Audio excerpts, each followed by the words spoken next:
Hello friends, welcome back. Last time हमने कुछ questions लिए थे और उसके बाद कुछ और क्वेश्चंस भी आए। तो इस वीडियो में मैं आपको वो सब क्वेश्चंस जो हम लास्ट टाइम आंसर नहीं कर पाए थे उसको समझाता हूँ। Question is, how can retiree create monthly income without depending on children.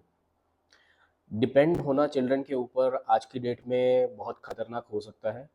We all are aware about market में क्या चल रहा है, क्या नहीं चल रहा है, तो उसके बारे में हम बात नहीं करेंगे। बट यस, यू कैन, जो भी आपको रिटायरमेंट कॉर्पस मिलता है, आप उससे अपनी एक regular income which is equivalent to pension आप क्रिएट कर सकते हैं।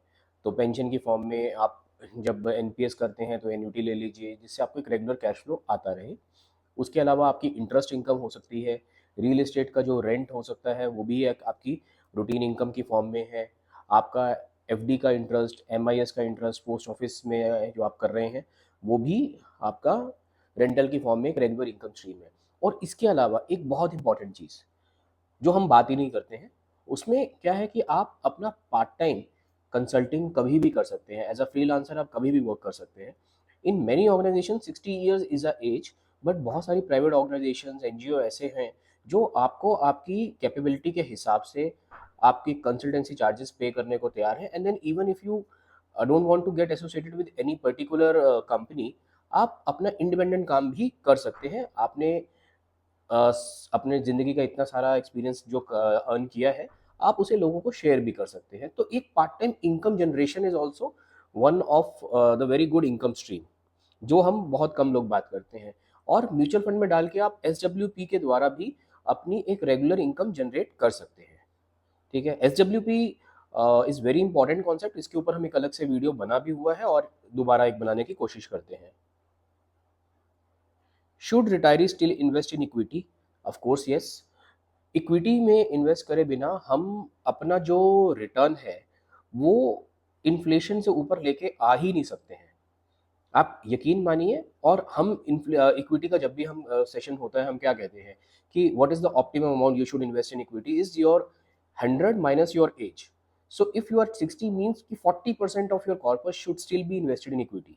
Now how you should invest in equity, वो आपको ध्यान रखना है। क्योंकि आपको जो इक्विटी इन्वेस्टमेंट है वो डायरेक्ट इक्विटी में तभी डालना है जब आपको उसके बारे में नॉलेज हो, शेयर्स मार्केट के बारे में नॉलेज हो। अदरवाइज आप इक्विटी ओरिएंटेड म्यूचुअल फंड्स में इन्वेस्ट कर सकते हैं।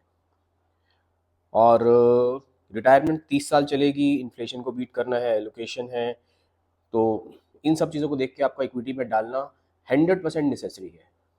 How to take equity exposure, वो हम एक अलग वीडियो में कवर कर सकते हैं। How much emergency fund should a retired person keep? Normally 12 months of your expenditure monthly. आपका महीने का अगर 1 लाख का खर्चा है तो आपको 12 लाख रुपए रखने चाहिए। But this can exceed to 12 to 24 months also. 2 साल तक का भी एक्सपेंडिचर आपके पास इमरजेंसी फंड में होना चाहिए। इमरजेंसी फंड लिक्विड फंड्स में इन्वेस्ट होना चाहिए, एफडी की फॉर्म में इन्वेस्ट होना चाहिए। और ताकि क्या है, कभी भी मार्केट डाउन है तो आपको अपने वो 3 बकेट स्ट्रेटेजी हमने जो बात करी थी उसमें से इमीडिएटली नहीं निकालना पड़े। आपके पास एक इमरजेंसी फंड हो जो आपको बैक ऑफ माइंड आपको एश्योरेंस देगा कि मार्केट में डाउन टर्न आ रहा है, अप टर्न आ रहा है, आपका पैसा सेफ है and you have sufficient amount of money कि अगले 2 साल तक आपको चिंता नहीं होगी। ठीक है। What health insurance mistakes do retiree make? Biggest mistake is buying too late और dependence only on employer. Lower coverage ले लेते हैं।